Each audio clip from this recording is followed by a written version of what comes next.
All right.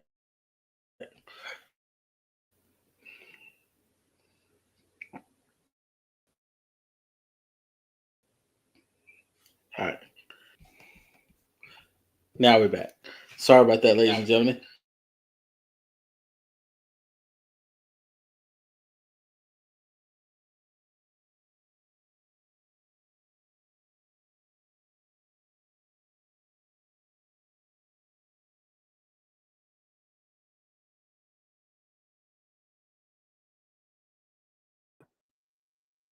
All right.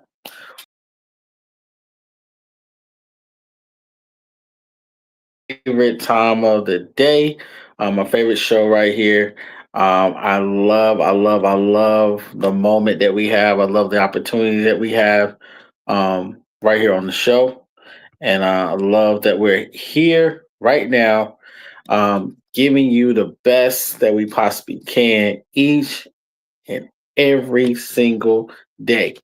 Um, having small technical difficulties, but we are definitely here. So once again, I am your host. I'm T. Wright. This is No Test Without a Testimony, and I gotta let you know, no matter what you're going through, God is going to give you what you need to do everything that you come in the moment for. Now, I still have a great show lined up for you guys, and we're gonna always make sure that we give you everything you need. Right here with No Test Without a Testimony. But while we do that, I wanted to share with you guys real quick something that we are doing or something that you can do each and every single day. You can subscribe to CI Media Productions on YouTube, where you can check out all the greatest content known to man. You can check out each show. You can check out everything that we have going on the show. Trust me, it's one of the best things that you'll probably do. You get some highlight part of your day while you're checking out a lot of great things.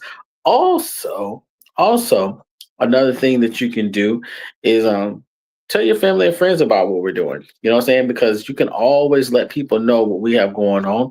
Um, by subscribing to the channel.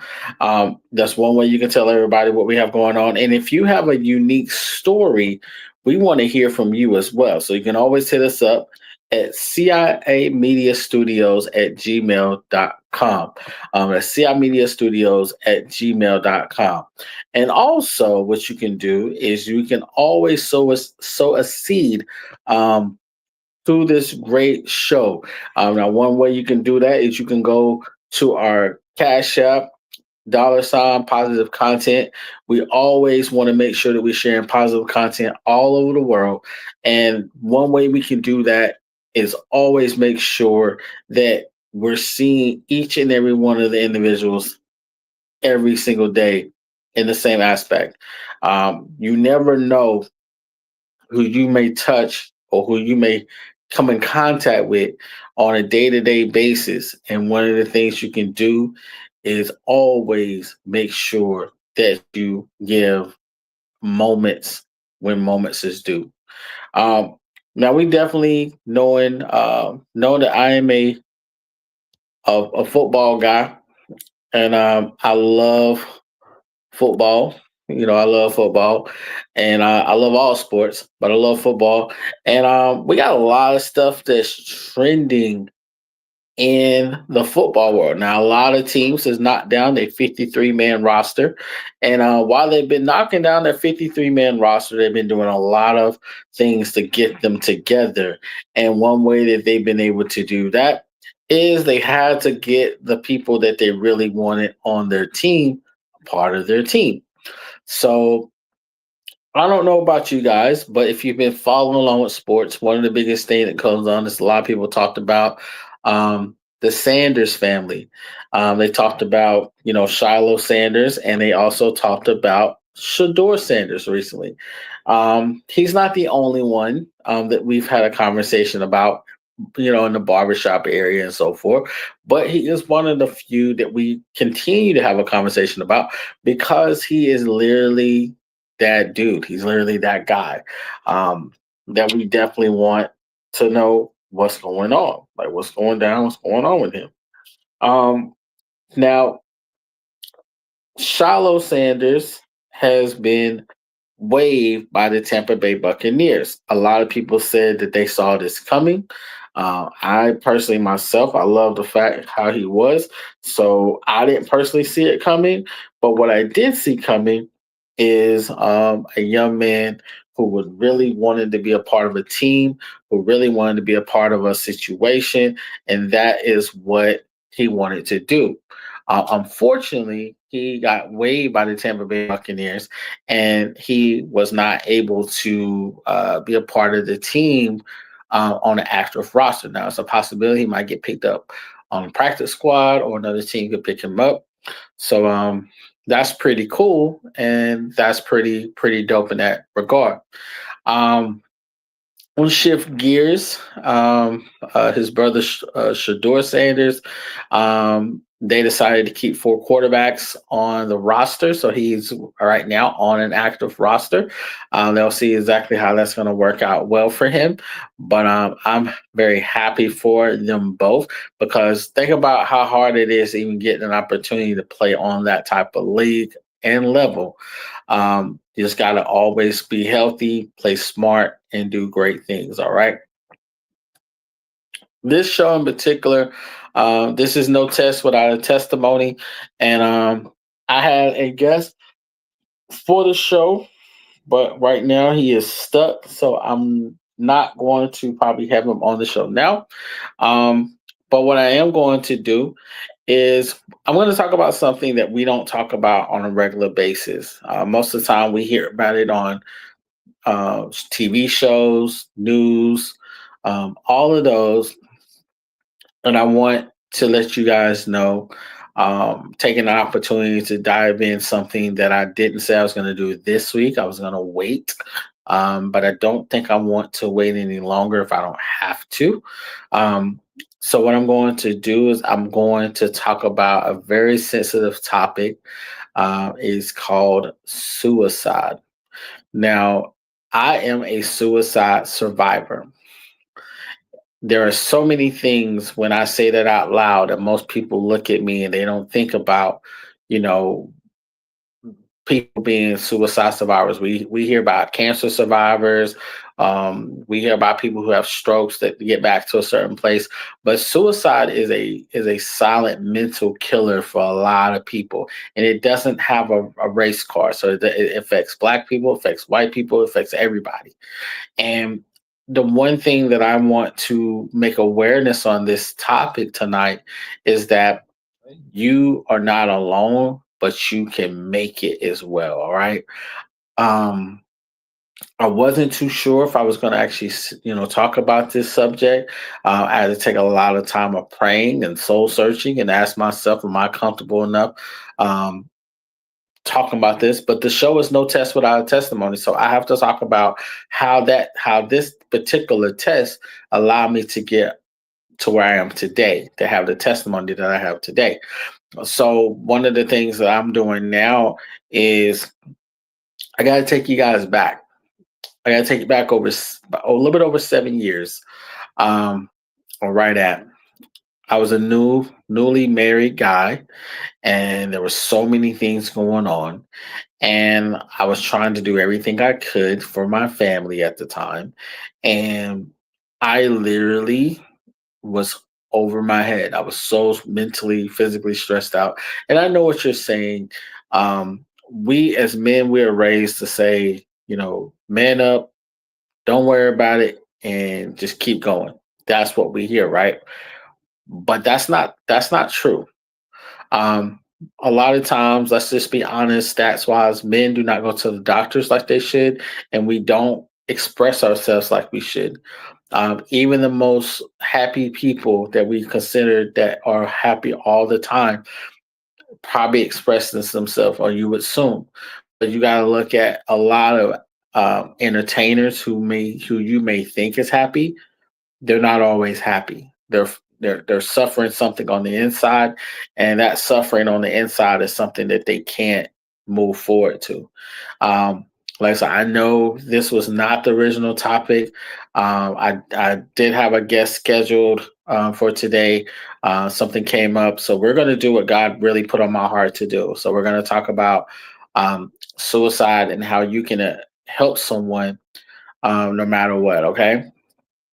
So the other part of this is you have to be able to know how the signs are there. So for me, um, I wrote a letter to the person I was with at the time, and I also, told them what I was that where they could contact certain things in my life, and I was going to just take myself out of here. I did all that about 8:30, 9 o'clock that night. And when I woke back up at one something in the morning, 1:30 in the morning, I was upset with myself because I did not connect on it. And because of that, I wanted to try again. But God is so marvelous, y'all. He is so marvelous because He allowed me to go into a situation, and I'm a veteran. Obviously, I want to tell y'all that I'm a veteran. So I was going to reach out. Somebody reached out to me, um, pitching me an idea for a TV show. They wanted to know what I thought. They kept trying to get me to. I didn't want to hear about the show, so they kept trying to reach out to me about it. And the one thing I can honestly tell you that happened in that moment is that God was sparing my life for something marvelous. I was angry with God, allowing me to go through what I was going through. And the one thing that I can honestly tell you at that time, I didn't want to live. And I know what you're saying. Like a lot of people want to know, well, why would you not want to live? Like, why? There were so many things going on at that time that I can honestly tell you I didn't even care. Those are the facts. I didn't even care. But one thing I did care about was knowing that I felt that I would be a lot better if I wasn't here. That's just how I felt. So I want you guys to know that that's not literally the case. That's not all. That is not true. If you know someone who feels the same way I felt, or you see these signs where they're distancing themselves from family, they're distancing themselves from people, they don't want to be around people, and they're a people person, yo, check in with them. It doesn't cost you anything to check in and really check in. Pull them to the side, have a conversation with them, let them know how much you care and stuff like that. Because that's what the person that reached out to me, that's what they did. They let me know that he cared. They let me know that he was someone that I could rally towards and lean on and have a conversation with. Um, he took me to this restaurant that was out in the middle of God knows where, like going towards Berea, South Carolina. And I got to be honest, I had no idea that these places even existed. But what he did for me is let me know that somebody cared and that he was going to care if no one else did at the time. And for that, I um, appreciate this person. Um, the other thing about when you hear people commit suicide or contemplating suicide is there's stages of them hearing about what's going on and what's happening in their life. You want to be able to know why they feel that way, but it's not about you. I want you to take that in consideration. It's not about you. It's about them. It's about what they're feeling and how they're feeling and what they're planning to do. Um, if you're not able to take them to the next level that they need to be in emotionally, it's okay. I can tell you right now, as a Christian, you can get therapy, pray, and and therapy, pray, and get to a certain place all at the same time. God is so marvelous that He will see you through everything that you are going through. But you have to know how. So let me tell you how I did it. I prayed and prayed and prayed till I wanted to worship. I know it sounds simple, right?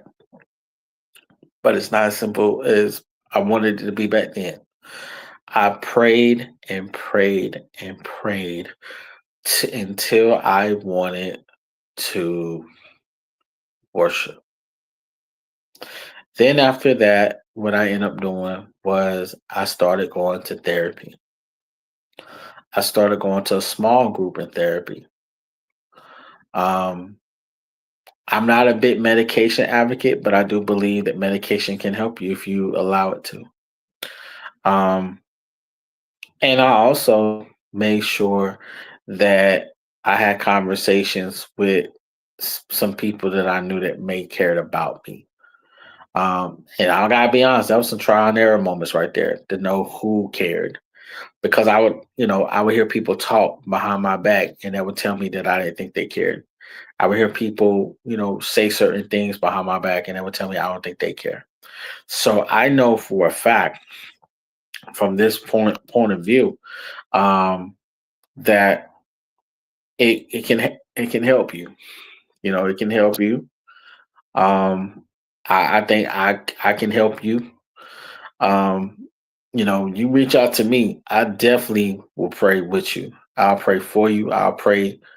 I can't pray through you, but I give a very generic, strong moment to let you know how much I care. Um, and I'll let you know how much I care directly. Another thing that I did around that time frame is I got okay with things not being okay. I know a lot of times we don't do that enough. We want to, have everything happen in a certain way, and we want things to happen in a particular moment. But I got okay with being okay. And once I was able to digest myself into that, I was able to maneuver in ways that I didn't even think about. I was able to maneuver in ways that I didn't think that could happen for not just for me, but for other people as well.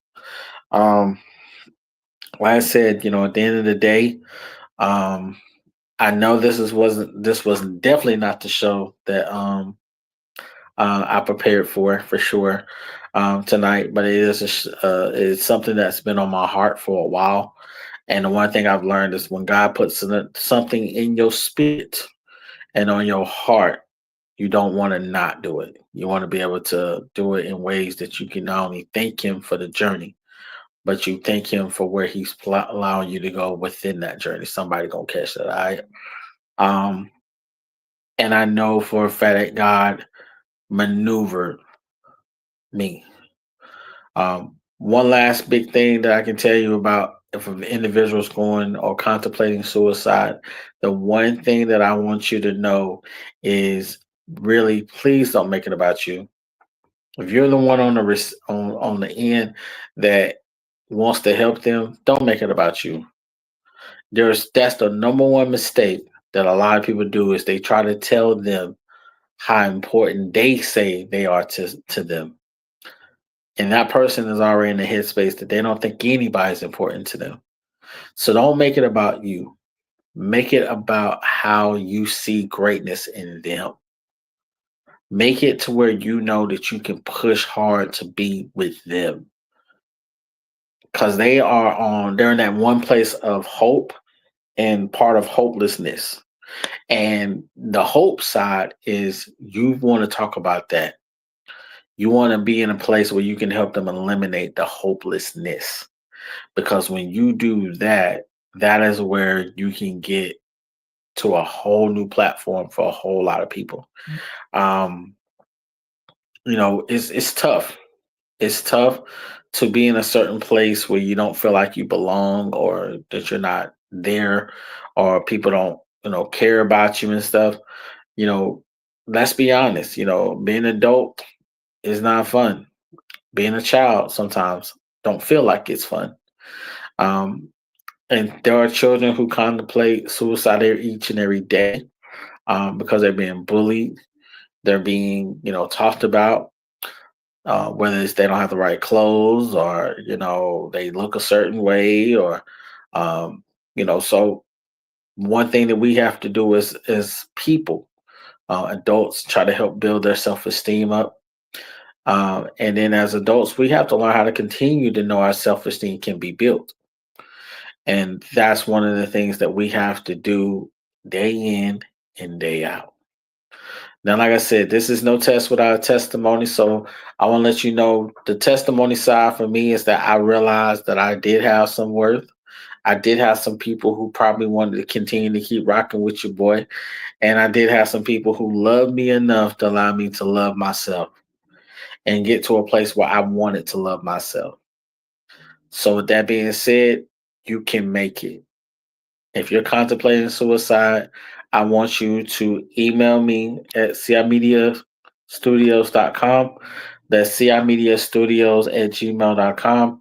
And allow me to help you with resources in your area to help you get to where you are wanting to go. Um, I believe, with a shadow of a doubt, that we are definitely able to get you to the next place and beyond. We just have to know how to help you get to where you want to be. And that I can promise you two things: God will get you there, He will see you there while you're seeking how to get there. So that is something that I know for a fact. Um, One other thing that we want to do real quick today is Motivation Monday. So it's a motivation moment right now. Verse comes from Malachi chapter 4, verse 6. And this one says, He will turn the hearts of the parents to their children, and the hearts of the children to their parents, or else I will come and strike the land with total destruction. You know, the one thing I want to motivate you on that is your heart is the most purest thing that God wants each and every day. He doesn't want your money. He wants your time, but he doesn't want your money. He doesn't want, you know, you to he wants you to go out and tell people how great he is. I was at church yesterday and my pastor was talking about don't be afraid to evangelize. Do you not know that you can evangelize to anybody? I know some people, their presence says that they have a relationship with God. But knowing that you can tell people you have a relationship with God, that's what's really important. And so don't be ashamed to tell people that you have a relationship with God. Don't be afraid to say, God, I love you. I need you. I want you. Because that moment will stir you by. You know, you don't want that. Um, Now we still got some more to show locked down and wrapped up.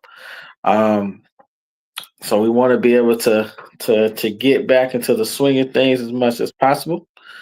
Um, so that's definitely what we're gonna be doing. All right.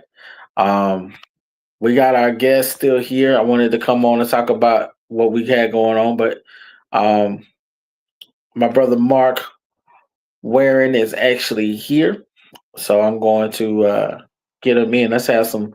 We're gonna have a little fun here, right? Yeah, man. Let's get it going. You hear me good? Does everything I sound good? I sure can, sir. How about yourself? What's going on today? I mean, it was a beautiful Monday. I had my students mad at me in first period because I What you gave them there for? because I gave them a test. So Oh yeah, I gave them a vocab test today, and they were mad at me. So listen, you can't give tests. They just started school, man. I've only been studying the material for 3 weeks. It was an easy test. But Oh, okay. listen, Mr. Warren is nice. So if they don't do good on their test, I'll let them retake it. You know, it really, in all honesty, it helps me evaluate where they're at because I'm new to teaching, Okay. right? And we about to get into that because I Yeah. know for a fact your journey to become a teacher is not the most unique way. We kind of talked about that previously. So Hmm. first and foremost, this is what I want to do. Yes, sir. I want to let's back up and I want you to introduce who is Mark Warren first. All right. So Because Mark to get one, you into teaching, I gotta yeah, get the blueprint real quick. you got to get the blueprint, right? So the blueprint is early in my media career, right? I was in high school myself, and I had a teacher that was new to. He did drama, and the our school in Western Michigan, where I grew up, decided they wanted to start a broadcast company. Now that was back in the 1900s. Now I don't want to say the date, but it might have been close to 1995 when Nirvana was big, and they got this new machine called a video toaster, Okay. and it blew my mind. It blew my mind because it was computer based editing at its very first step. 6:27 p.m. So I started looking at programs that were out in the country that kind of had, were kind of utilizing what they were calling nonlinear editing. And I found a school out in Colorado at the Colorado Institute of Art. So I went there, did the broadcast course and all that stuff. Graduated from there. Did some dumb stuff after I graduated. I worked a few odd jobs. I worked at a videotape duplication place where we would make just VHS copies of master files Hmm. of like preachers that you would see on TV back in the 90s, the late 90s. You know Okay, the I remember those. I remember doing Yeah, that too. I think one that I remember, her name was Marilyn Hickey or something like that. I can't remember, but I remember seeing a lot of those videos. And I was doing that with my college roommate, and I decided this wasn't for me. Like, I can't do this forever. Like, put a VHS tape into the thing, hit record, and play it. I can't do that forever. So I kind of ventured out and I moved back towards Michigan. I moved to northern Michigan, and I worked at my first local television station at 9 and 10 News in northern Michigan. And it was one of those things that I loved it there. I got some good mentorship, but I also got a lot of tough love. Yeah, no, they gave me a lot of tough love. And I think I'm one of those guys that just relishes on when someone says I can't do something, I'm going to prove them wrong. Right. I remember my very first news director. His name was yeah, we'll say names, whatever. Okay. His name was John Michael Carter. And I think he's a businessman in Greenville or something like that. Like he might be in the Greenville area. And he said to me, he pulled me into his office and he said, "You're never going to make it in this business." And when he said that, like that, it lit a fire right off. And I was ready to go. I was ready to go to prove him wrong. So that's what I did. I moved down south. I went to Richmond for a little bit at an ABC affiliate there. Did a lot of coverage in the DC area, all around there and stuff like that. And then shortly after Richmond, or not shortly after Richmond, right after Richmond, I moved down to Fox, Carolina.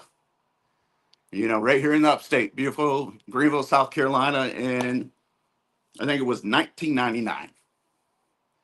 And I got my foot in the door. And I remember Fox, Carolina at the time was the first news station, I believe. I would have to fact check this. Was one of the very first news stations to utilize nonlinear editing for their news product. So it Now was no, you're probably correct in that because I know at SPA at WSPA, the CBS affiliate station here yeah, in the upstate of Carolinas and surrounding areas, they didn't use it very often. And then WYFF, they were being avid. They were yeah, big avid people. So yeah. And I remember our very first system that we had up until, it was probably almost 18 months ago, we switched out from Avid. So we had been using Avid in the entire time of my existence there. So we're moving to a new system was called Edius. So I'd learned that. I've always kind of stayed in the business. I'm always trying to stay one step ahead. So I got really familiarized with Adobe products. And man, I love the Adobe world. It's and I got myself a nice MacBook. I invested in myself because I saw the direction where Fox Carolina was going. I Right. didn't like it. I voiced my opinions. They didn't like it. And we decided to part ways. So when we did that, I decided to take a few months off, enjoy the holidays. I saved some money, did all that stuff. But I was gonna bet the house on myself. I'm gonna bet on me. So I started my own media company, and it was I think it was the hurricane. It was the hurricane. Remember when the hurricane came through? It happened on my birthday, and that was like shortly after I had gotten out of Fox Carolina, and so it's my birthday. Hurricane rolls through. I can remember watching Kendra Kent on the TV saying, "Hey, we got wind gusts in Anderson like at 90 miles per hour." I looked at my wife and I said, "You better go get a shower while you can, because I don't think power is going to stay on." And boy, yeah, yeah, no, it went black. I'm bouncing off the walls because being working in the news industry, uh, you know, you're always on the go, Right. always on the go. You don't have time to breathe. You don't have time to think. You don't have time to just take a moment to yourself sometimes. So I took the holidays off and went and saw some, you know, medical doctors. I got on some medicine, and yeah, in January, this teaching job appeared to me. I will say a friend sent it to me and said you would be perfect for this. And so I applied, I interviewed, and while I was doing all this, I was applying and interviewing at all kinds of places. But at the school I applied, I interviewed, I went through the process. It's a big process. If you ever decide you want to get into education, there's a lot of work to do. And they hired me. It was one of those things like, I can't believe, you know, I still had that little bit of self doubt in me. It's like, I can't believe they hired me. But since I've been doing it for 3 weeks, I got this. I enjoy being around these kids. I enjoy being around the staff, the students, teaching them what's coming down the line in media. Because we all know broadcast, it's not what it used to be. It's not what Right. it used to be 20 years ago. And the numbers are only going down. Yeah, I So mean, you got to look at how, um, as people, how we consume content now, right? yeah, Um, I yeah. used to tell, um, I used to tell people all the time is that, and we couldn't see it back then because when I got my associate's degree, um, from Tri County back in 2013. God, it seems like a long time. Yeah. But when I got that degree, the one thing that stood out to me in that moment was phones, because we think we stream everything now. I mean, phones Oh were yeah. just now getting to a certain place where you could do that. So the biggest thing we thought people was doing was blogging, and blogging Mm-hmm. still wasn't huge like it is today. Mm-hmm. Um, and so that's what really has replaced a lot of journalists. Like now, they're investing in talent, and when I Correct. say talent, like people who bring clicks or likes, Mm-hmm. that we like to say, But and it's that's the tough. So let me ask this question. So yeah. because what got you loving media? Like if you ask me, I'll tell you off the Yeah. top. I was Yeah. that kid. How deep you want to go? I mean, I really want to know that fire side. Like for me as a Yeah. kid, I was that kid. If you put me where I was going to be on punishment, I was still sneaking to see how I could watch certain things on TV, Yeah. at night till my mom caught on what I was doing, and she was like, "Get the Oh hell out of here." yeah. So Absolutely. I So mean, how when do you know you fell in love I think with I th- media stuff? I think when I fell in love with it is when I first started creating it. I can remember grabbing. Remember at in our high school where we had our broadcast class. It was like a VHS camcorder. Everybody's dad had one of those, and I would take friends doing stuff like skateboarding, doing silly stuff in the hallways, and then I would edit it together. I'm like, oh, if I put this clip here, I can do this. If I put this clip here, I can do that. And if I bring music in, I can help tell the story. So I think that's kind of where it clicked for me. Like, oh, this is something I'm good at because I've always looked at myself as kind of an artist, right? Okay. Like I know a lot of private management that wear the suits and ties at these big broadcast companies. They just think you can plug people in and they'll just hit a button and do the job. But to me, I've always found it to be more of an art. The way you weave in music or the way you wave in some sound effects. If you look at any nonlinear timeline, right? Um, I would go deep sometimes. I would have 6 to 7 videos stacked on top of each other and 12 to 13 audio clips stacked underneath each other to help intertwine that all together. So I kind of felt like it's like being a composer in a sense. You're a composer to tell someone's story, and there's a great responsibility with that. Wow. Well, okay, so let me ask this question because it just literally popped in my mind. So, with knowing how technology is today, Hmm. what really makes you say, you know what, I gotta teach the next generation so they can push themselves forward? Hmm. Because you've been in in the news area your whole career, until Yes. now to be able to teach these new Hmm. individuals how to learn how to do this thing, and they're learning how to do new stuff on their phones every day. Every day. It's not like you teach them something today, Hmm. that foundation has to still stick, but they got to learn how to go, twice ahead. So, how are you able to make sure that you put in what history you've learned as being in this broadcast field, and then also knowing how you can teach them to make sure they can learn how to be a step ahead too, because Yeah. their drive will only take them so far if they're not trying to Yeah. drive themselves. Yeah. Well, and that's the key too, is drive. If you got enough drive, you'll get there. It might not be a lucrative $200 million deal. No, shoot, man, if I can make a extra $500 on a weekend, that's a good weekend for me because I just enjoy it.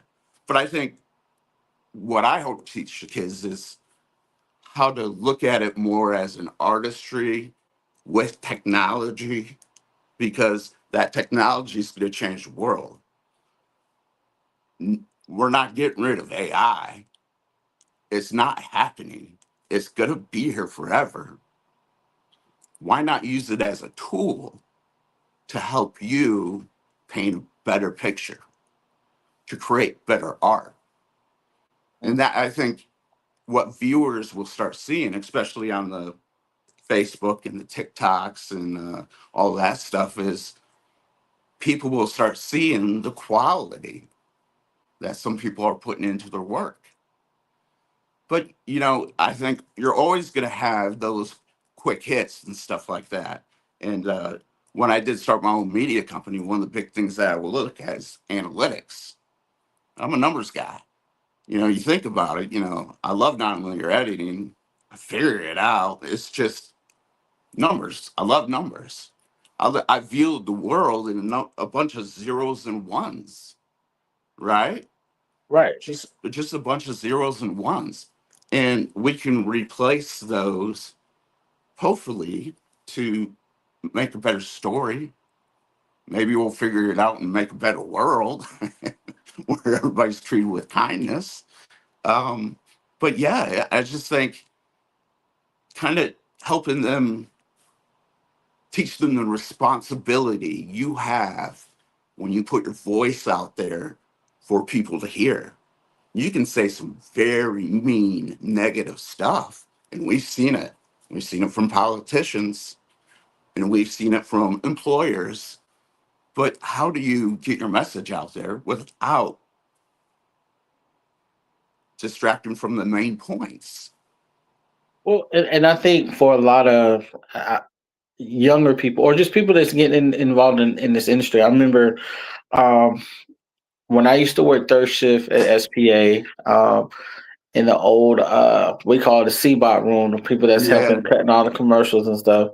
Um, one of the things that we used to have a conversation with being one of the guys I actually graduated with when I was at Tri County is that you've got to know how to maneuver in the industry. So one thing Hmm. I want to ask you, how do you know when it's your time to move forward? Because if your dream job is to say I want to get to GMA, right? Hmm. That's because you want to be on a syndicated show. At some Sure. point in your career, Sure. that's what you want to do, right? Hmm.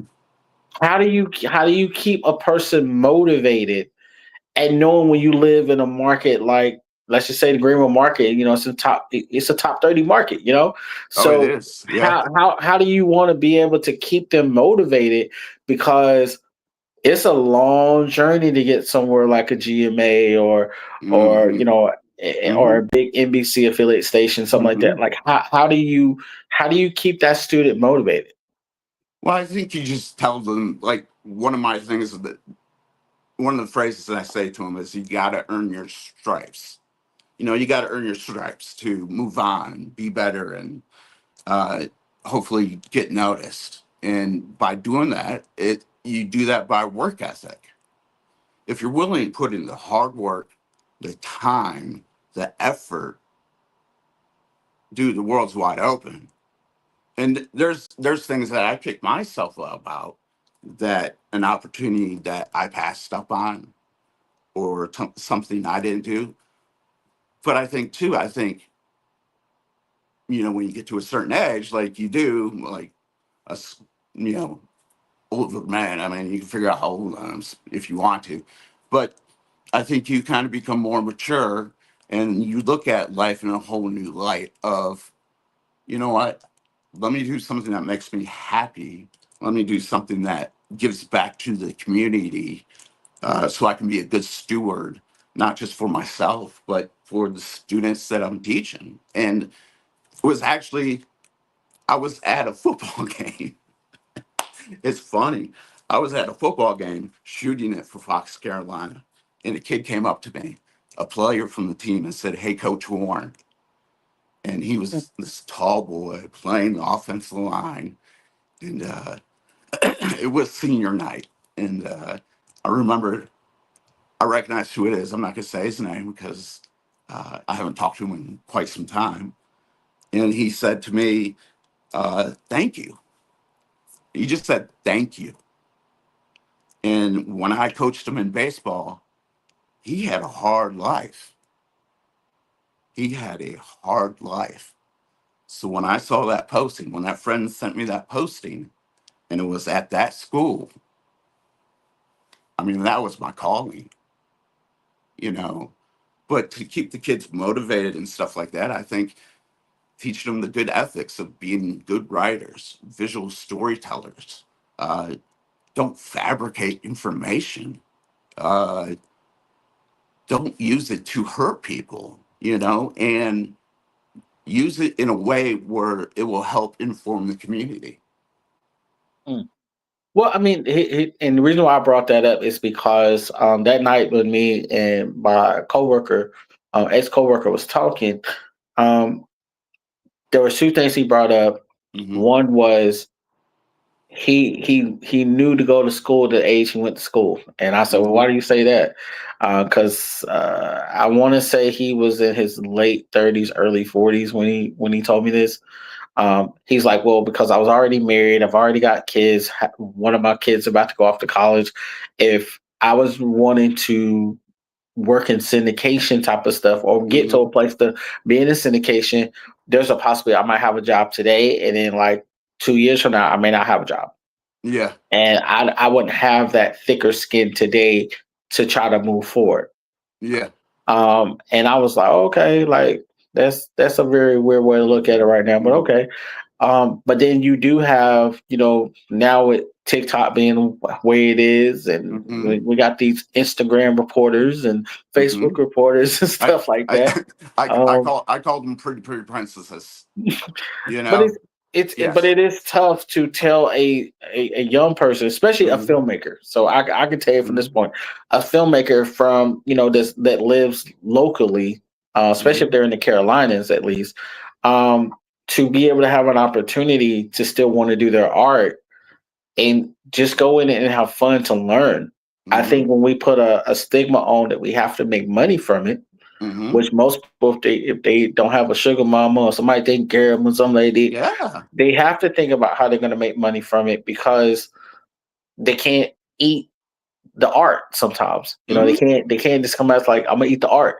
Mm-hmm. So what kind of advice would you give to those type of individuals? Because like I said, you can pay your friends in pizza for a good Yeah. while until they're just tired of knowing that pizza's there.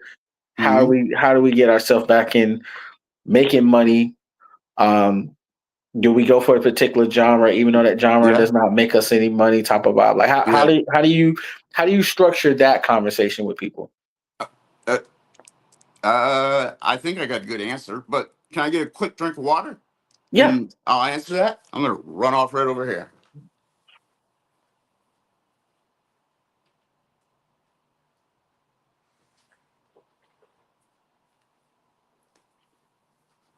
All right, I'm back. I'm sorry. I'm just like staring at the water bottle. I was trying to do the Jedi tricks to get it over, but he's that's doing not Jedi real. mind trick. Yeah, no, that's not real. So what I would say, I mean, like to those people that want to be artists, I mean, listen, I didn't get out of television um, because I wanted to make more money.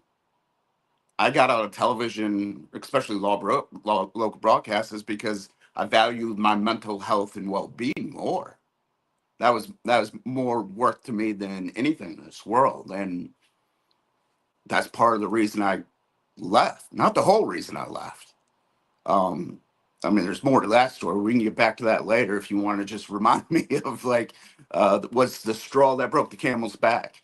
Um, but yeah, no, I think with the teaching thing, I mean, everyone knows teachers don't make $1 billion, right? Right, I got to direct and call a football game at my school's brand new stadium. Title direct and direct, right? right, Something I haven't done in a while, and it felt like riding a bike. I was back in there doing it, and I had more fun doing that, making less money than I've ever made, right? Doing a right, freelance job because I was happy. Just if people just understand, just do what makes you happy, then you're winning, right? And bet on yourself. If you got that drive, bet on yourself. Eventually, someone's going to notice. And if they don't notice, it's cool. No ill will. It's cool. I'm a man of many faces, right? I'm sure a right, lot of people have seen me in the crowds and just recognize my face. I'm like, God, he looks familiar. I don't know where he's from. I can tell you where it's from. You probably saw me maybe setting up a tent or doing a live shot in downtown Greenville as you walk by, uh, you know, during Fall for Greenville. I was that guy. I was that guy to make everyone else look good. And I wasn't being paid my worth. And my art, my my love, my art, my creations are worth more to me than a paycheck. And I hope what I inspire in the kids is that they create their art and they are able to express themselves freely. And if they do that, then, dude, I have fulfilled my legacy 10 times over. Right. I've done my job. I got a a good house, a good wife. My kids are in college. I'm not traveling as much anymore. And guess what? I love it. I absolutely love it. I just love the peace and the that I have. I came home today to, like, I left school and I got home and I put up my lesson plan and put in a studying guide because we got to go over some safety stuff tomorrow. And you know, the kids are really, I think, buying into it.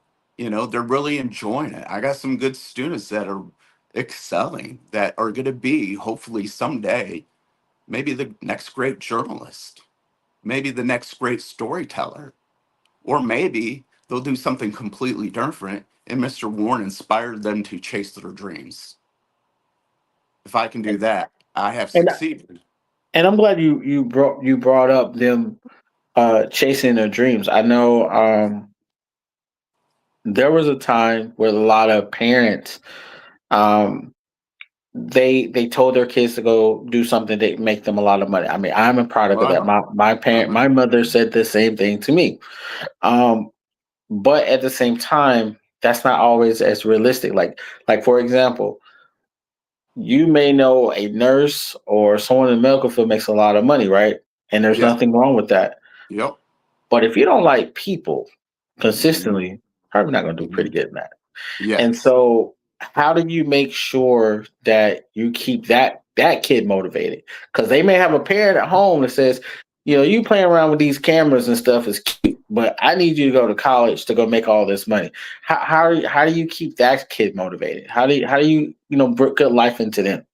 Yeah, well, listen, I think too. I think any student that of mine that I currently have or might have in the future, I think you're going to know when you leave Mr. Warren's class, hopefully after the first semester, that if this is something you want to pursue, Mr. Warren's gonna help them pursue it, right? But I think the way I'm teaching my class, because I know there's some students in there that never want to go into the broadcast media world. They just took the class because it was the last one on the list that they could take because it was a brand new class and uh, last minute changes. Where do they go? You got this or you got this, media tech or uh, chemistry.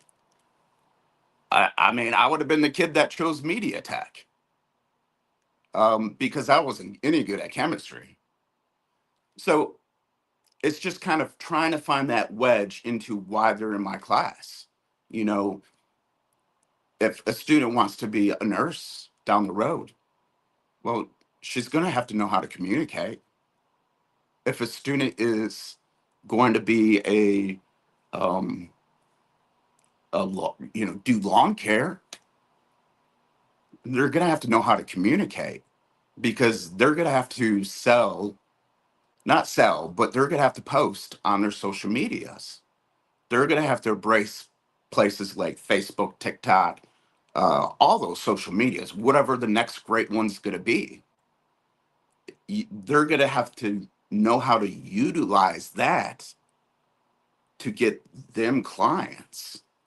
And I think if I tell them it that way, I think that they kind of buy into that. But also, I think that's eventually the way it's going to go. You know, why why would I watch the local news to find out what's going on in uh,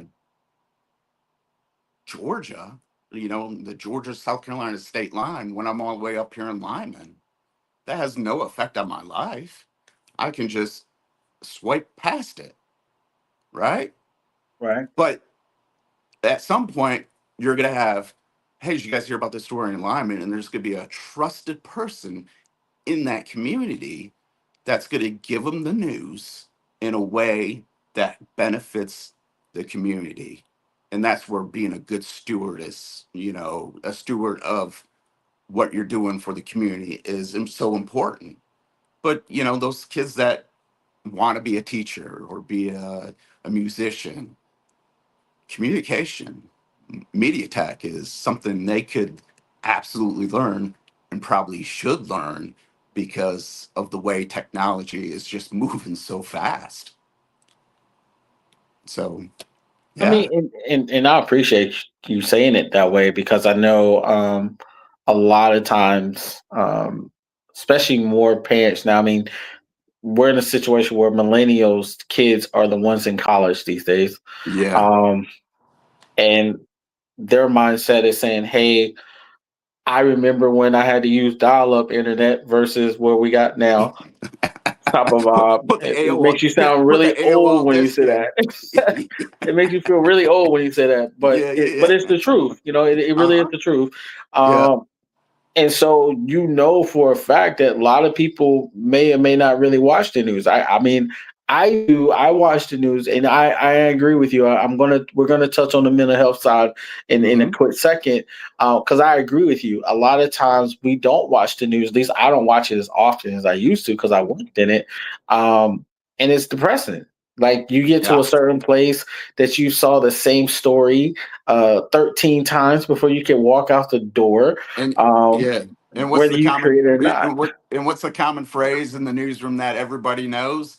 If it bleeds, it leads. right? Like everybody knows that phrase in the business, and it's absolutely horrible. And the first time I heard it, I was like, if it, who came up with that? I mean, it's probably some guy back in the 70s, way before my time. But I mean, there's some phrases that I have taught the kids. I'm just like IFB. I taught them the word IFB, like what that means. And I'm like, yeah, those are AirPods. Just think of it as an AirPod. That's what it is. So it's yeah, no, it's changing quickly. So Yeah, I mean, it really is, and it's changing to whereas how we view the content, how we see the content. What are we making sure that we are hmm digesting every day, and those type of things. So we touched on the mental health side. I do hmm want to touch on this. I'm a huge mental health advocate as hmm well because I believe when you digest stuff, I kind of started to show off a little different because I talked about. Um, Making sure that you take a lot of accountability with your mental health. You hmm don't want to get to a place where suicide becomes an option. Yep. We've learned over the years that some of our people who brought smiles to our faces, hmm like Robin Williams and Twitch, Ellen's hmm dancer, and all that, but they behind the scenes, Yeah. um, had a lot of other stuff going on and they didn't feel like they wanted to be here on this earth Yeah. any longer. Yeah. So, in the news world, how do you make sure if someone wants to go into this world or just in general, how do you make sure that you don't consume that much information to Yeah. make your mental health be a value, so you can still value yourself? Yeah, and that I mean that's a big one in the news business and the broadcasting business. I always told like new employees when I would first meet them and they'd come into Fox Carolina, and when I would interview them, I would say, you got to leave your work at home, or you got to leave your work at work. And if you need someone to vent to that works in the business that will understand you, just come talk to me because I guarantee you I've been through it. I've been on the doorstep where I'm cold knocking on someone's door at 3 o'clock, or not 3 o'clock in the morning, but 11:30 at night in West Greenville. I mean, yeah, no, man, I've had guns pulled on me. I've looked down the wrong side of the barrel of a shotgun. Like I've seen the worst of the worst. I've seen them pull, bodies out of burning homes. I've seen them, more car accidents than who knows what to do with. I mean, there's a lot, but I think you try to teach them not to take that home, or especially someone that really wants to pursue it. It's tough.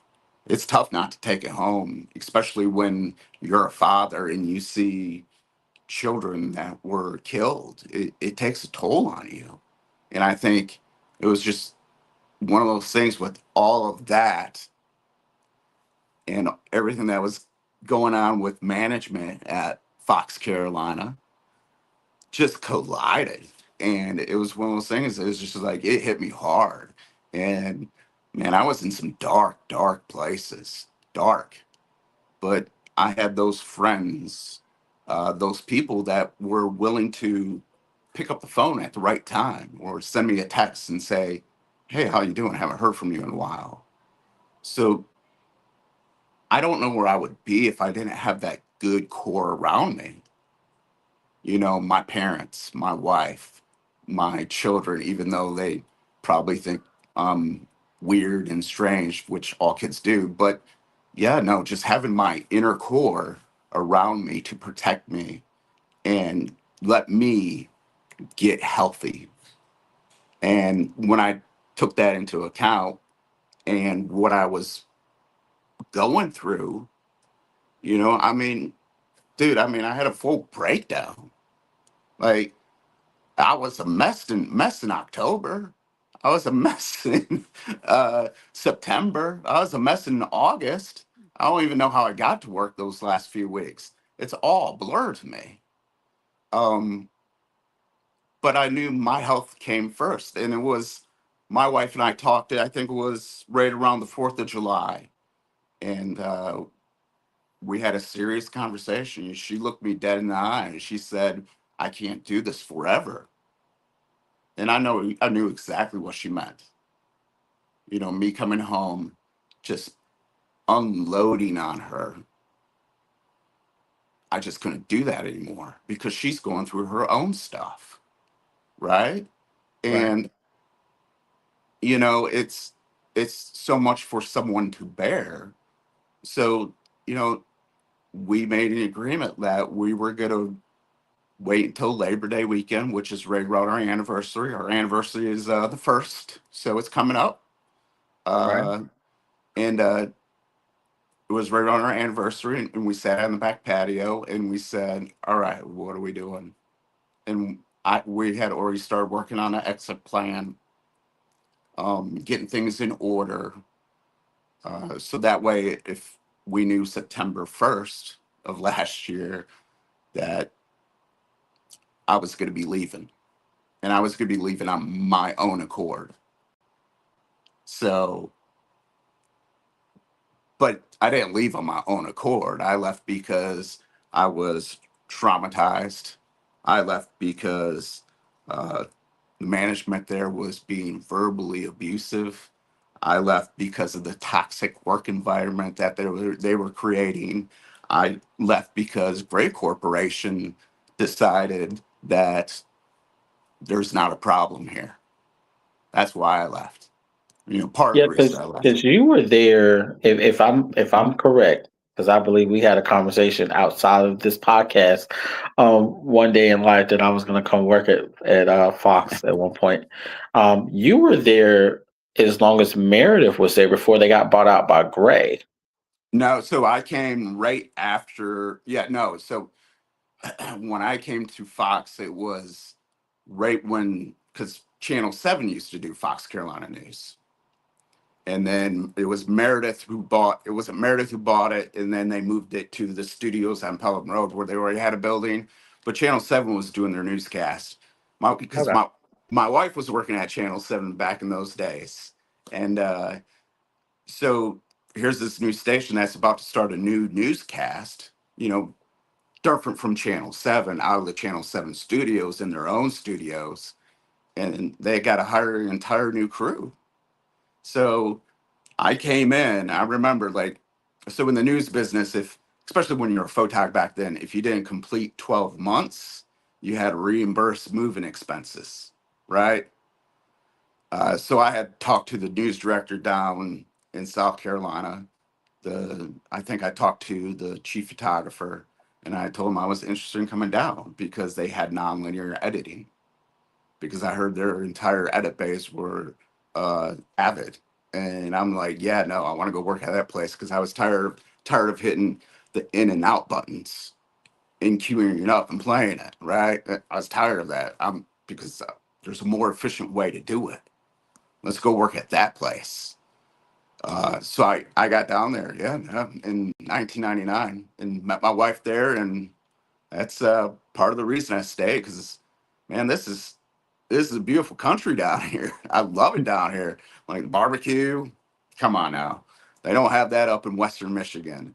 Uh, Now the summers are a little hot, but I just love it down here, and I love the community down here. I love the sense of community down here, especially when you really get into those communities. And I had the privilege of doing that for 25 years right here in our backyard.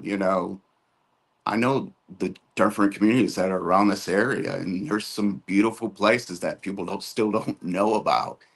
But there's also those places that, you know, when you drive through them, you're like, what is this? You know, like there's a lot of poverty still in this state, a lot of poverty that I think a lot of politicians and a lot of, people just don't want to see, but it's there. So yeah, I mean, so let me ask you this. I'm going to turn the tables on you. Okay. All right.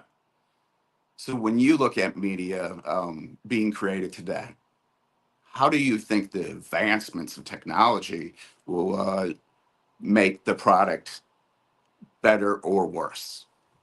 Um, better. Okay, I'll start with better first because the worst I can go on Yeah. about that for days. So Yeah. better, better for me is, and I've heard Spike Lee say this before too, is you can take your phone and you can create a whole feature film with it where you Yes. didn't Yeah. have to buy, all this, which I have a whole bunch of camera equipment now, but you don't have to Mhm. buy all this camera equipment to make things happen the way you want. And you just need to have a really great laptop and, Premiere Pro and keep it pushing or Creative Suite, and that's it. Um, which is great. I mean, now you can have more content to push. If you look at the streaming platforms that we see on a day to day basis, now we've got what Tubi is, one of the biggest independent streaming companies in the country. Um, Netflix has always been huge, but now that's like the new Hollywood people on that Mhm. side of life. And Mhm. then you've got, the great stuff that's in between from Paramount Plus all the way to Hulu. Mhm. And they're looking at those independent people who made it created something on their phone to work the same way. um Mhm. so that's one way I think with new media, um making things better, and you can actually get more different stories in life. um the hardest part when it comes to the worst, Yeah. is that if you take it outside your local box, meaning your local news, Mhm. then you're still running into the money issue. That's why we still see a whole bunch of Mhm. remakes and Mhm. stuff like that. Mhm. And I can honestly say for myself, like that's what I see on a regular basis. That's what keeps me going to have conversations with the film commission Yeah. and still creating on my own terms, but at the same time have to, you gotta still think like a business. So you're trying to say, okay, if I was a studio executive, how would I take care of this? But I Mhm. need the money to go take care of this and stuff like that, which is very hard to do because a lot of times, like I've got I've got 3 degrees. So in my instance, I've got an associate's degree in media productions. I've got a leadership management degree from North Greenville and a master's in communication and education from Grand Canyon. And the craziest thing come out of that is none of those will get me a job in any local television station. Well, because it's weird, and I'm going to say this, and I think it's because it's about the people you know, and Right. it's there's a lot of people that I've hired in the past that I was told to hire, not because I wanted to hire them, because I was told to hire them. And Yeah, I mean, we can keep it, all the way funky real quick. mhm. Like it's really a situation. I remember this probably was 3 years ago. I went to an interview at Fox. Yeah, it was for the food Uh, truck, right? yeah, The food truck Friday segment. Yes, sir. and so I did that, and then I remember Hmm. this might have been almost 2 years after I came back for a job interview type of vibe. But after that, it was me and Cody was talking about something. So he asked me to go up there, and I was like, okay, cool, whatever. And so I come up, and the interview that I had, there was two options. They told me, um, and they had me meet with the VP and everything. Mm-hmm. They told me that I either should want to come and work for them and take this amount of money, or if you're going to say you only want to work these particular days, Mm-hmm. then you're only making this amount of money. We don't care what you say after that. so, Yeah. so, Yeah. and I remember Cody had pulled me to the side because they used to tell him all the time, like, don't go downtown, like, go somewhere else. Um, because of, every station has a talent clause. I don't care who Yes. you are. Yep. Every Mm-hmm. station has a talent clause. So, Mm-hmm. I got to a point like I was, having fun with people, but I had to do it outside of the area because they couldn't really party here, right? Mm-hmm. And so he pulled me to the side. He let me know, like, yo, I'm gonna leave one day. And Mm-hmm. I knew, me knowing what I know now. So I have a big background and understand traffic and all that stuff, and Mm-hmm. how we can see the data and how we can create numbers from what we see and all that stuff. How we can make sure that the quote unquote skiing squirrel stories, well, is gonna uh, uh, Still align trend. with, Yeah. you know what I'm saying? Yeah. So it was really a situation whereas on one end I understood the talent side that I had, but like you said, it's who you know too, right? Yes. So Yeah. for me, I wasn't willing to, kiss anybody's butt in the process. So I also knew what I brought to the table, and sometimes that worked to my advantage, and sometimes it didn't. Yeah. Um, and that's the part that really, really sucked on a Yeah. lot of situations. But what I always tell anybody, and I always have to retell it to myself, but I would tell anybody this: you have to know how you want to create your purpose. And Correct. sometimes that's easier said than done. Like I wrote a post the other week, and I had stated you have to learn how to re-love to put yourself back into the gift. Mm-hmm. Mm-hmm. And for that, and the reason why I wrote it that way, because number one, it is the truth. But it's like if you don't get to a place where you're doing what you want to do in your purpose, Yeah. however that looks for you, Yeah. you're not going to get back to the gift. Like I can tell you right now, creating films or creating TV shows or even creating this podcast, there are some things that I don't love to do just so I can do the stuff I want to do, right? Yeah. And those are the things that you have to take accountability for, but you also Mm-hmm. have to really re-fall in love with it all the time. Yeah. Yeah. And and you talked about mental health, but you have to get to a place to where you can talk yourself into to stuff you don't want to do and Mm-hmm. kind of do it in a calming place where you feel comfortable at. Because Mm-hmm. when you don't feel like doing it, you'll want to do it just so you can get back.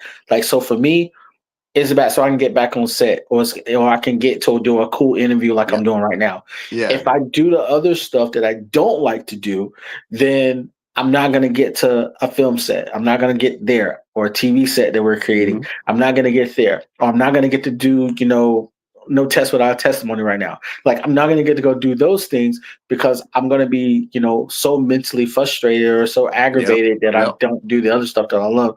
So that's the stuff. But it's really, I think at the end of the day, what media has really been doing that is not doing consistently is we've got to find a way to create an income. And when I say create an income, meaning Mm-hmm. make money from the content that we're creating from a business standpoint. Livable wage. Yeah, like to be able Livable to do wage. that. So then that way, because that's why I like at the end Mm-hmm. of the day, if you look at it from Hollywood standpoint, you literally had to, you had studio executives to say, hey, we only want to write this quarter. That's Mm-hmm. why we see a lot of horror films still to this day. Mm-hmm. And you're going to see a lot of, documentaries because Mm-hmm. let's be honest, they're easy financially to make. Mm-hmm. So you're going to do that, or you better raise capital for this project for like 3 or 4 years. Yeah.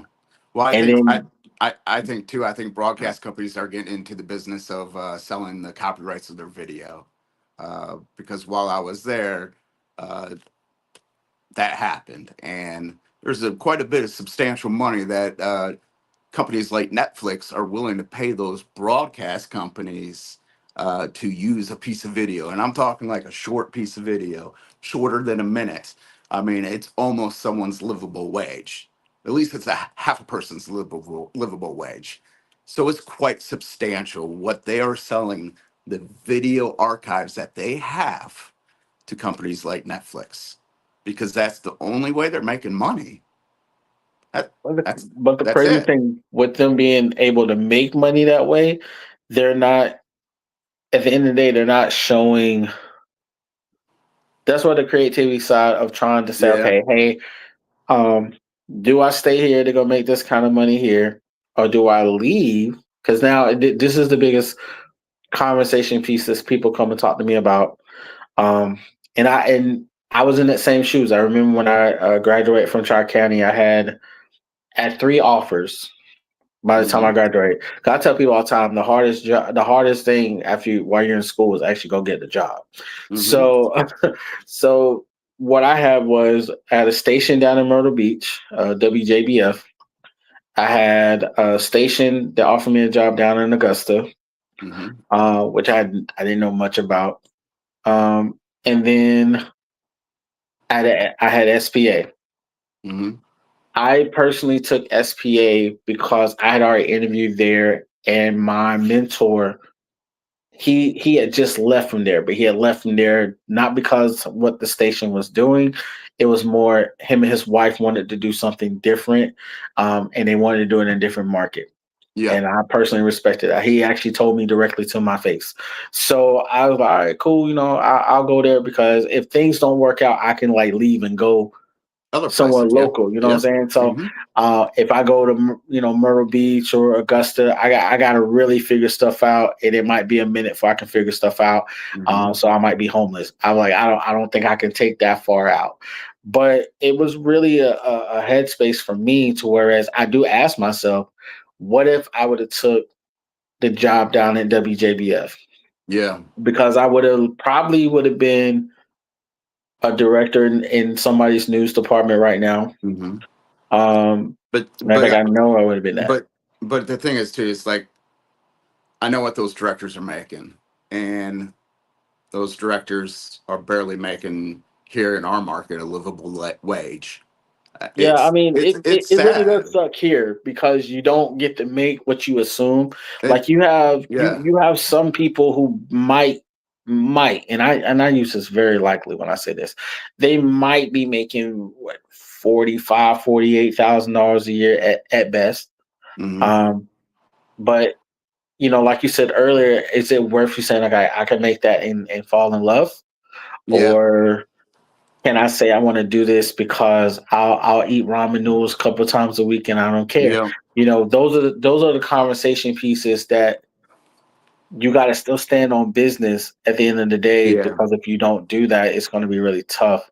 Um, like I said, I was that type of kid where my mom she didn't understand. So when I started my own company, and I was still at SPA, my mom was more excited I was at SPA than me saying I'm staying on business or my own Yeah. brand. Because we can see that tangible, right? We can see the Yep. tangible. That person's eating something. We don't know what they're eating, but they're eating something. Um, at a a really good station. At the end of the Hmm. day, I mean, SPA is a station who stands on their Hmm. morals and stuff. Um, They're trusted in the Spartanburg community. right. Yeah. Versus you said I'm gonna start my own because I want to do my own movies. I want to do my own this, and Hmm. they're like, man, now, I mean, now it's different because you do have an opportunity to have distributors to talk to and stuff like that. Yeah. Even though that is a hard job to do, Hmm. that is a very hard job to do. I thank God that I've been able to learn how to master it just a little Yeah. bit. Yeah. No, But it's not something that you can turn on and do like that. Like you got to earn the trust of clients out there, and you got to earn the trust of producers who might be looking for material for their next documentary. Like right, I'm fortunate enough; I have plenty of contacts still in the local news business, and I'll call them up and be like, "Hey, do you guys got this? I can make you some money, and maybe make me some money." So it's one of those things. It's part of that hustle, you know. And I've always been a hustler. I can remember doing national championships and being up for 18 hours straight because they wanted morning live shots when Clemson didn't win the national championship. Whatever, I'll just do it. It was a long day, and I didn't realize the desert got that cold that night. So I'm the idiot wearing shorts in the desert doing live shots in Phoenix that it's like 2 o'clock in the morning there for the national championship that Clemson didn't win. It's one of those things that when you start stacking stuff like that up, and dude, man, I saw lots of great events, national championships, Super Bowls. I've been part of coverages for NCAA tournaments.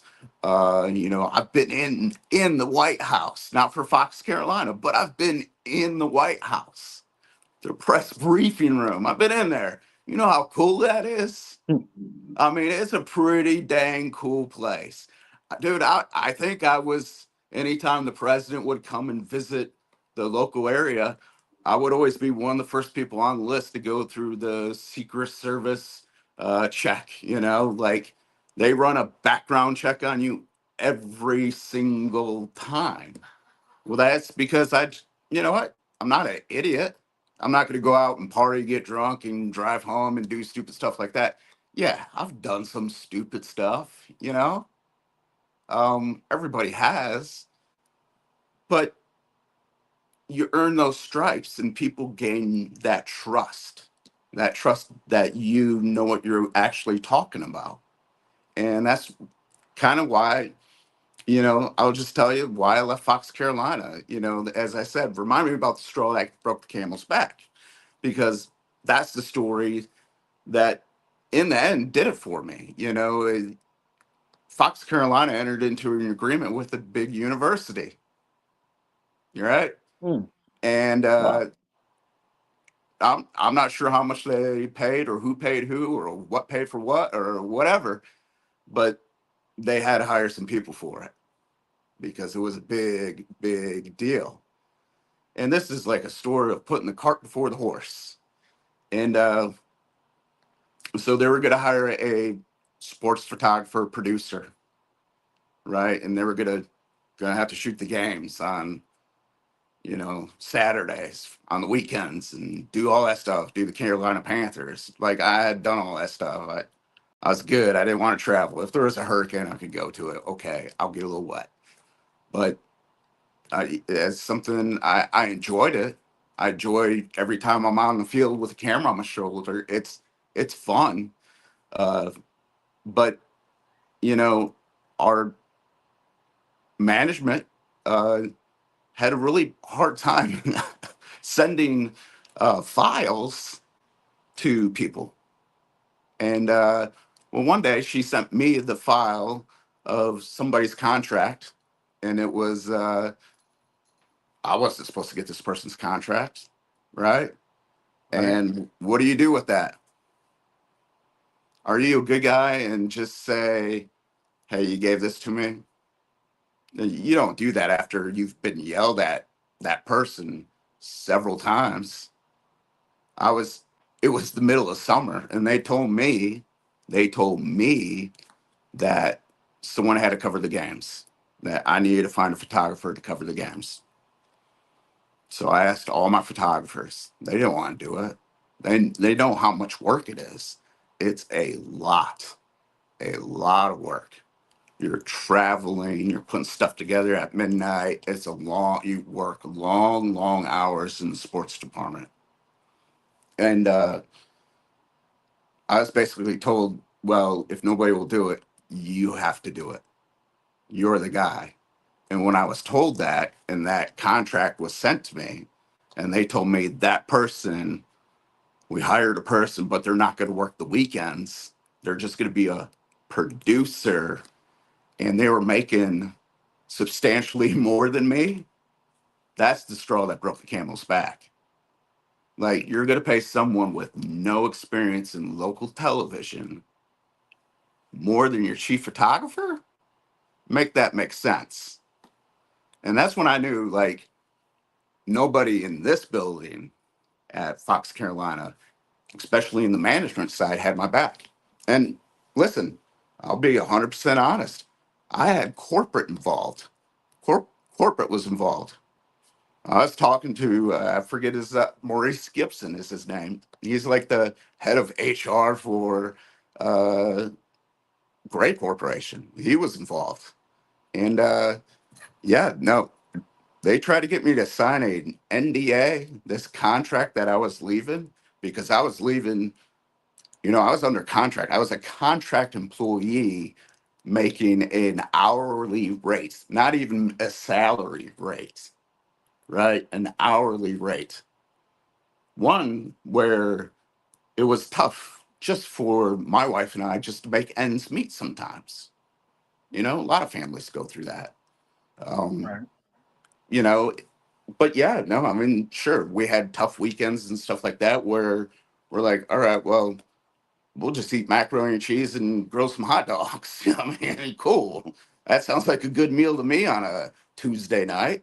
Um, but when I saw that number and I saw what that person was making, and I took it to the general manager, I talked to him and I took it to the person who sent me that contract and said, I don't think I'm supposed to have this. And and I didn't hand it back to her because it was a digital copy. I said, open your inbox and find such and such's contract. She did. And up there, it had her name, the general manager's name. And then in carbon copied and shared with me is me. I don't need that information. But because of the way things were going, hell yeah, I peaked. Hell yeah. I'm not an idiot. It's not my fault that you sent me the contract of an employee you were going to pay more than me to not work weekends and tell me to work weekends. I got you. It's okay. No harm is done. I think they thought I was a lifer. I think a lot of people doubted me and thought I was a lifer. And perhaps I would have been a lifer if I was treated there, especially at the end, with respect and dignity. That's the Well, straw that that's the straw that I'll broke the say camel's this. back. I'll say this about it, and I think Hmm. it's all, a lot of companies feel this way, is they do think a lot of the people who's been around for a long time as Hmm. lifers. But then you got to look at it this way as well, Bart.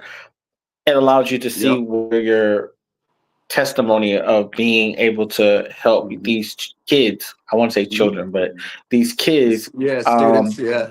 to be able to say, hey, Mr. Warren is the most passionate person is teaching me this, and I Hmm. want to learn this, and I want to learn this. And, sad to say it this way, eventually, if they don't decide to do their own lane, and when I Hmm. say that, like, because phones can do everything that you are doing in local news, Hmm. um, if they don't decide to do it that way, then they will have to go to companies like the local NBC station or the Hmm. local CBS station or ABC station, or Yeah. even Fox station, and that's what's going to have to unfortunately happen for them, Yep. because you and I both know if you don't have any experience at all, they're not going to get hired. Yes. Yep. And if they get experience, they got to play the game a little bit so they can Hmm. stay hired. So Hmm. I mean, I hate that that situation happened to you the way it did, Yeah. but Yeah. I that's hate how it too. God was creating your testimony at this point Hmm. for you to be able to get to where you are now. If you didn't do that, you wouldn't fall in love with what you're doing every day. You wouldn't not be as stressed out. Obviously, you're not as stressed Yeah. as you would be. So Man, those type of things. dude, I've lost like uh I've like I'm like down to 285 now. Last time I checked, I'm down to 285. I don't remember when I worked at Fox Carolina, when I left Fox Carolina, when I weighed less than 300 pounds. I weigh 285 now. Something is working, something's clearly working. And it's just because I took my mental health more seriously. And I told myself, I'm not going to be the victim. of this bad situation, these toxic managers that are at this place. There's a great song that I love listening to, and I actually posted it on my recent TikTok that I did.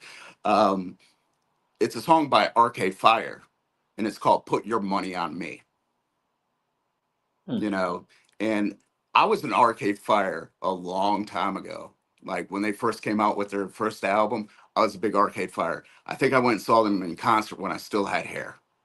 Um, but the general manager that currently is at Fox is a big Arcade Fire fan. And there's a part of me that's a little bit petty. So, you know what? I put that song underneath that video. You know what? Put your money on me. In that video, you'll see me technical directing and directing a live football game. A live football game, not just with one camera, but with six cameras. Six cameras. Put your money on me. But it's one of those things too. It's like I think if things didn't happen in a certain way, for sure I wouldn't be where I'm at today. I'm in a better place because of what I went through. It's hard to go through stuff like that. Like I said, there were dark, dark times for me, in the summer, in the spring of last year, uh, all the way through the holidays. Like, dude, I didn't know what to do with myself during the holidays when all these bowl games are being played and Clemson's at a bowl game. Dude, I might have been there if I was still working at Fox. Sure as hell would have been in the hurricane, covering that. Um, but it's kind of nice being on the outside of it now, knowing what I know. Um, and the thing is too, like, yeah, you know what, management has changed somewhat at Fox Carolina. That's a good move that they've done.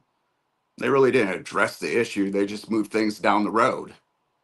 So there's another station down the road that gets the person who made me unlove what I do working at another station. And I think honestly, there's a couple people at Fox that are still in the management position that, and Gray. Hell, I'll even say Gray because I've had many talks with people at Gray uh, that need to move on because they're not helping the business. They're not helping the broadcast business. And I think, and that's kind of scary too because you got that Nextar and Tegna deal that's just now going through, and that's scary. What's going to happen to SPA because Nexstar and Tegna are about to combine Yeah, and be one big giant media company.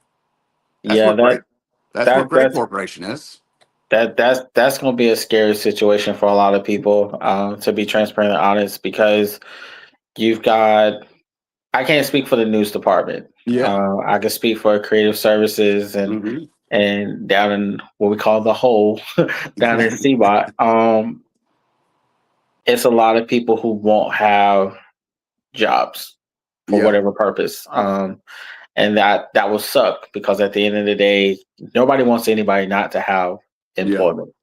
But I also got to say it's not how in this market here is you're very limited how you want to bounce back at Hmm. times, Hmm. and stuff like that. So um, There's and I think too. I think there's still a part of me that believes that local broadcasting, local news can be fixed.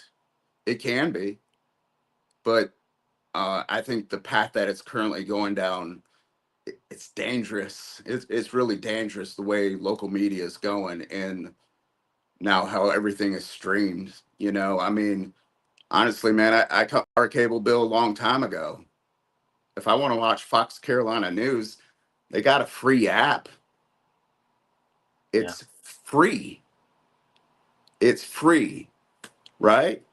I can talk to you about what's going on in Lyman or the media world as the way I see it, you know? And I'm not doing this for any money. I'm doing it for free because you know what? I like helping people out. I like helping, especially like I'm sure you've seen some of the small commercials I've done for local businesses in the area. these are businesses that can't afford what Fox Carolina or any local station charges to get their name on their TV. And then you got to sign a contract. Some of these businesses, local businesses, are barely hanging on, Yeah. running. You think families are running paycheck to paycheck? There's local businesses that are running paycheck to paycheck. And if I was going to give any advice to any of those local businesses for free, I would tell them straight up, you need to engage on social media right now. And I'm not just talking one time a week. I'm not talking about 2 times a week or three. You're going to have to do it every single day, maybe six. Maybe we could take Sunday off, but you're going to have to do it every single day to get that traction and to get those followers to know about you.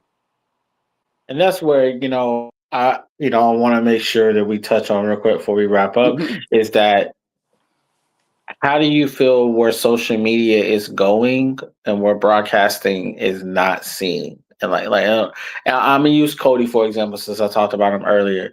Mhm. One of the things that people love that Cody does, But yeah, by the way, I whether they love know him Cody. or not, Yeah. he gonna post about everything that's going on almost everywhere. Yeah. And the funny thing now is he's not even in the area. Like, so everybody be like, how the hell you know Yeah. about this? But but at the same time, how do you feel that social media Hmm. is really doing more for the local? I ain't even gonna say local business, local broadcasting, than because even in the radio side of life, Hmm. they got to pay you double just to see if you know how to do that and some. Yeah. So how do you feel about that, real quick? I think one of the biggest things that the local broadcast companies need to do is I think there is some fat that needs to be trimmed. And I hate saying that, right? Because the last thing I would want from anybody is to see anybody lose their job. I hate saying that. But there's some people in those buildings that don't know how to put on TV. If you can't put it on a screen within 10 seconds, perhaps you shouldn't be working in local media. It's just as simple as that. I mean, dude, right before I got on, how long have we been on? How long? I know there was a clock running Good, somewhere. good 45 minutes. Because Oh I've been on man, the show now for about an hour and yeah, we've been 25. talking. Yeah, we've been talking a long time. But I was downstairs cutting my grass, and I looked at my phone. I said, "Oh shoot, I got this podcast, right?" Right. I got my lesson plan for tomorrow finished. Had to send out a couple emails, do all that stuff that teachers do. And I've never been a teacher in a public room, so or not a public room, but a public school. So it's a whole new industry for me. It's a whole new world, and I'm loving it. But you got to know how to do stuff like that to be in this media space. Like the fact that I was able to punch in, I did have some assistance from my wife. I did have some assistance. I'm being honest, right? I did have some assistance from my wife. You should talk to her. She's got some stories because she used to work at SPF and Fox, and then now she got out, did some corporate video. She now works for a government grant. We know how those are going right now. She works for a government grant that does videos for the uh, deaf and blind students. Oh Think of wow. Netflix for the deaf and blind. It's cool. Uh, that's what she does now. And they're currently under attack by your federal government because of the people that have Well, been elected, right?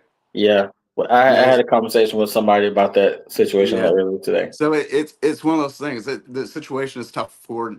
It wasn't just tough for me. It was tough for a lot of people. And she's going through her thing right now where, yeah, no, she's. I don't want to say worried, but I keep telling her, listen, you know what? If the boat goes down, just go down with it. You'll get federal assistance because they have to give you unemployment if they eliminate your job, right? So it's one of those things like we're preparing for the worst, hoping for the best. But at any minute, it could go gone, poof, gone. Because I think it has something to do with the NAD, National Association of Deaf. Uh, but I mean, if you thought like Netflix for deaf and blind students, and it's free, Mm. it's free. It's free to teachers, students, and administrators that work with deaf and blind students. It's free, Wow. and the government wants to take it away. Yeah, it boggles my mind. But that's a whole different conversation. But I mean, I guess did I get off topic there? I No, probably but did. I mean, what part of knowing? So we get us back on real quick. Social media, Yeah. because you can go on phones and you can get everything you need. You just Mm-hmm. stated that you can go to a couple streaming apps to get your news, and it's free. Mm-hmm. You don't have to have cable anymore. Yep. Yep. Um, but the local broadcasting side of life, how do we make sure that those jobs might stay secure? Because the students that you have, Yep. they're gonna want to make sure they can either make possibly get a job doing that, Yeah. or they want to at They, least be in the realm so they yeah. can do that. Because a lot of the companies, they can hire a social media Yep. manager, Yeah. No, or they all got social media managers. They're all there. so Every that and then some of those guys are making just as much or more than they Yep. are at a local news station. So Hmm. how will they compete? How do you think that they will compete Yeah. in the Yeah. markets? Yeah, I think the biggest thing is like you got to get. Listen, I've always said this. You got to get rid of the suits and ties. The people that don't know anything about the media business. The people that just look at numbers. Because you can look at numbers to see that it's failing. You can look at numbers at any local station, and I'm not going to pick on anyone because it's across the board. It's across this nation that the numbers for local media is dwindling down, right? And it sucks. So, I mean, honestly, that's just how I feel. It sucks because I feel like a lot of people are going to have to lose their jobs for them to find out. But I think what local broadcast companies need to do is get rid of the suits and focus on the social media. And that hurts me to say that because I love the broadcast side of it. I love doing a live game the other on Friday night. I love doing that.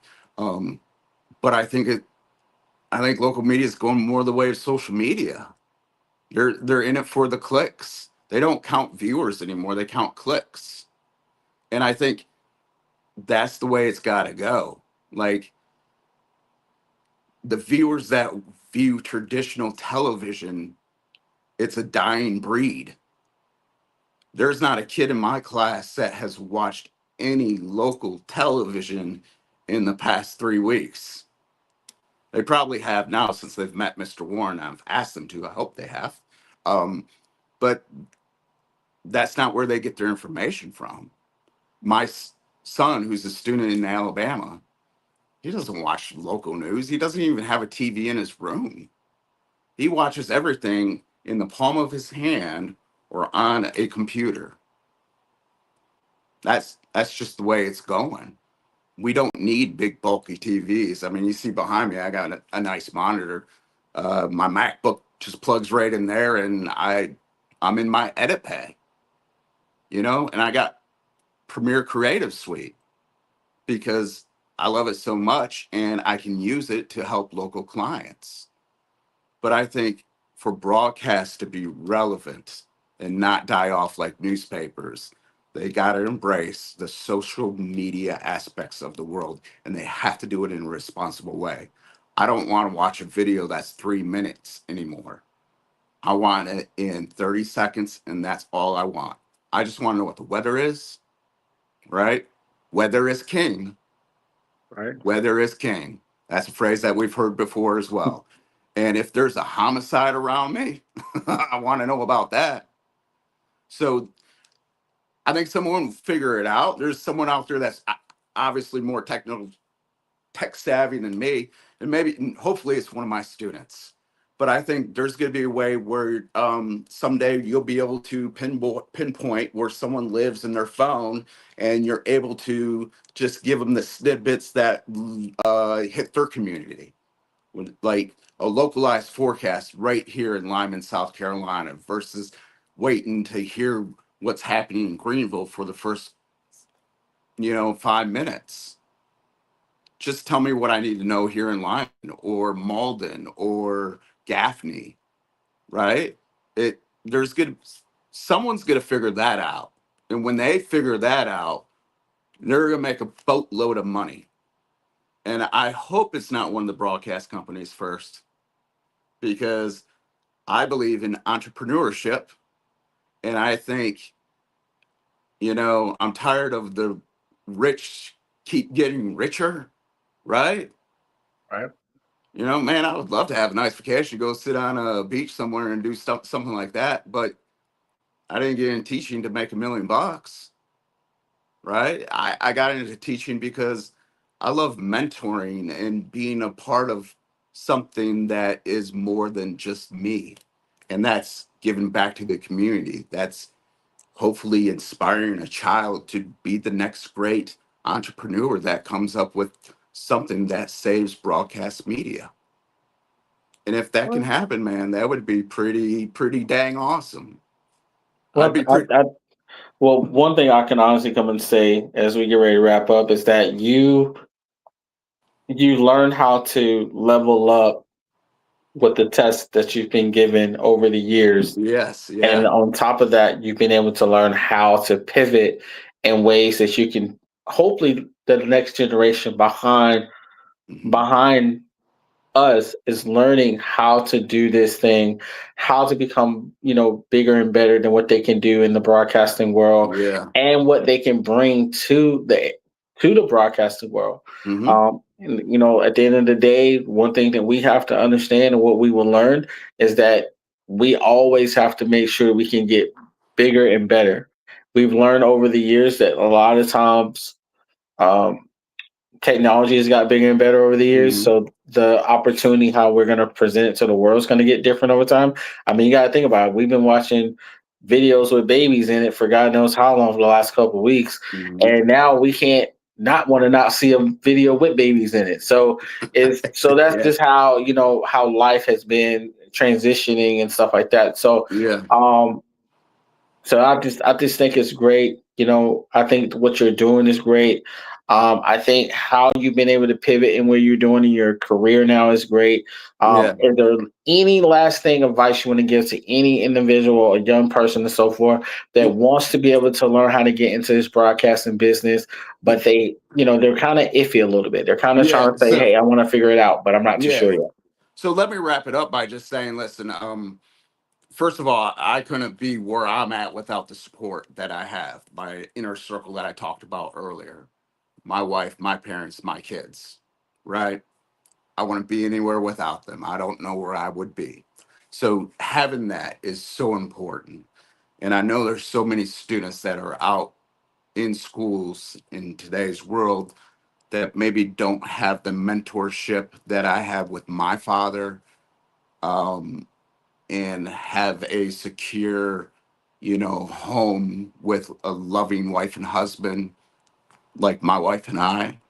And it does hurt me when I see a student that hasn't had the fortunes that I have, right? Because there's some, listen, I mean, kids do have it tough in today's world, where someone can just put up something on social media and say mean things about them. Um, that's tough for a kid, especially a young adult, where they're being judged on what they look like or what they say and stuff like that. I've made it my duty not to ever prejudge, ever, ever, a student that walks in through my classroom.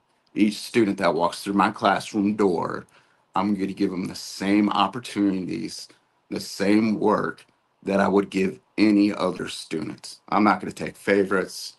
I'm not going to have favorites. I don't want to be friends with any of these kids. And that's one of the things, like when you do the training and stuff like that, they're like, don't be friends with kids. And then in my mind, I'm like, who does that? Like, my two children are 23, they're twins, or 21, they're twins. But yeah, no, I know they don't want to be friends with me, and I don't want to be friends with a student. No way, Jose. And the fact that public schools have to have that conversation, it's kind of scary. But they do have to have that conversation. Um, but I'm fortunate to hopefully challenge the next great entrepreneurs, media tech savvy people come into this world with wings wide open, ready to go to impact the community in a good way. If I would give them any lasting advice, it would be do what you love. Do what you love. If it's not creating content, that's cool. Not everyone's got to create content. Not everybody needs to know how to do that. We need good nurses. We need good plumbers. We need good uh, guys that can cut grass. I think maybe in a couple years, I'll probably have someone cut my grass because I get tired of doing it, but I'm too lazy to pay someone to do it because I love going out there and just getting in that mental space, put my AirPods in and listen to a good show or some good music. It's peaceful to me. It's weird, I know. I'm an old guy, but just do what you love and don't let anybody ever tell you you can't do something, because if you put your mind to it, you can do it. I did it. I'm a, I would view myself today as a success, right? I got Right. Emmy Awards, you know. I've been to Super Bowls, I've been to World Series, I've seen every president since Bill Clinton. I've seen it all. I've traveled to places where I never thought I would go. Have you ever seen a game in what's the Coliseum where Duke plays?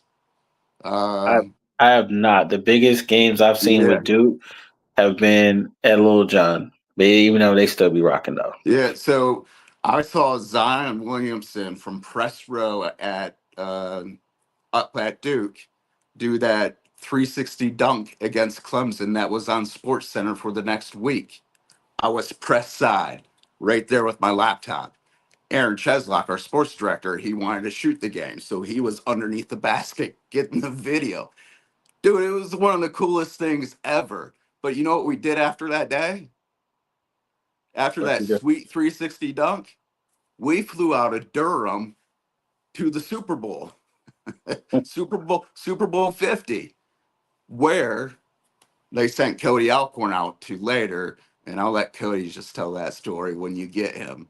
You'll have to ask Cody, uh, what's the story about you and Mark at the Super Bowl at the airport?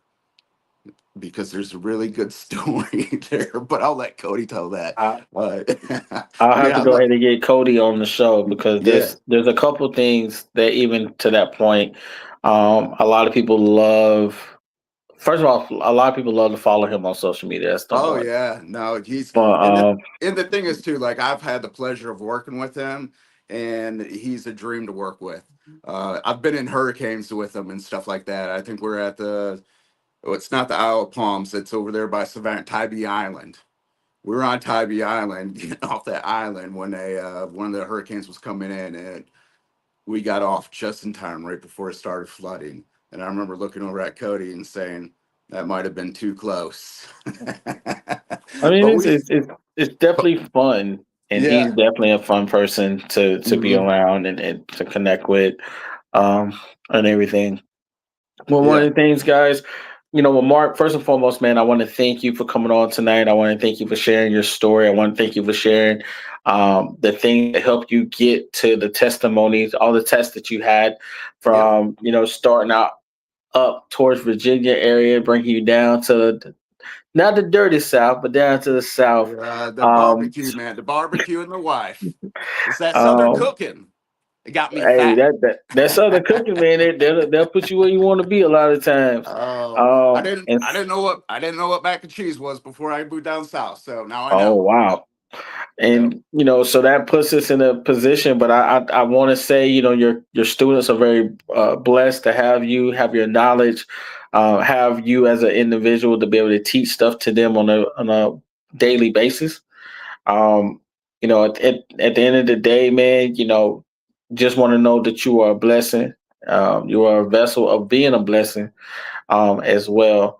And so, guys, if you are in wanting to be on the show, you're in the area, you want to holler at your boy, how you want to put it in these great terms the young folks use these days. Um, I would love to hear from your story. You can always hit us up on the social media, but one way that you're going to know that I'm seeing your email each and every day, hit me up at cimediastudios at gmail.com. In the subject title, put I want to tell my testimony because I got a test. Yeah. And I will promise you one good thing because these phones we use, we just say they the new journalism. So you're gonna be a journalist one day. You gotta know how to use your phone. But on the real, I get to each and every one of the emails. So I know I've gotten over 100 emails since last week, and I've done my best to get to every last one of them. And so we're still going to be getting to every last one of them. The one thing I want to let you guys know as we wrap up, your testimony can put somebody else's position in a better place. All you have to do is know that once you've been through your test, because I got a teacher on right now. They're gonna give you a test no matter what. You want to know that you know the knowledge, but the real knowledge to give you the testimony is the things that you want to give God the credit for, and the things that you want to know that He's going to give you each and every day. Once you know that this is what you're going to do and how He's going to help guide you through it, your testimony is all there that you can give as a purpose. And you know what? I want to know what that purpose was. Well, Mark, man, I appreciate you so much. Well, Once again, thank you for having me. no problem, sir. Well, guys, I want to see y'all on the flip. I'll holler back.